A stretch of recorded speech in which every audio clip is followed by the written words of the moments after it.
मी सविता पुजारी इचलकरंजीतून आहे. मी NPS मला ज्या वेळेला सांगायला आले ते संजय पाटील सर, संगीता मॅडम, माझे सिनियर सुनील कांबळे सर आहेत.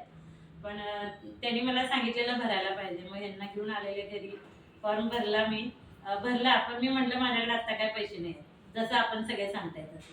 खरोखर माझ्याकडे पैसे नव्हते आणि नंतर आले त्यावेळेला होते, पण तरी पण मी म्हटलं नाही, आत्ता नाही, माझ्याकडे काय पैसे नाही असं म्हणत मी 3 महिने घालवले. 3 महिने घालवले की मला भरायचं का नाही भरायचं का नाही माहित नाही. पण सरांनी आणि संगीता मॅडमने मला सगळं ह्याच्यातलं सांगितलं. मी आता सध्या काम करते तिथं पण मला 15,000 पगार आहे. माझं 2,000 कटिंग होते, पण तरी पण ह्यातनं आपल्या मुलांच्यासाठी चांगलं आहे, पुढं काहीतरी होईल म्हणून मी हे पण भरायचं म्हणलं.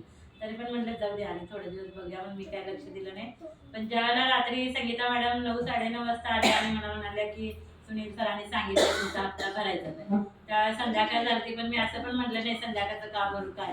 मी पटकन 2,000 काढून दिले. त्याच्यावर पण मी काही काम केलं नाही, महिनाभर गप्प बसली.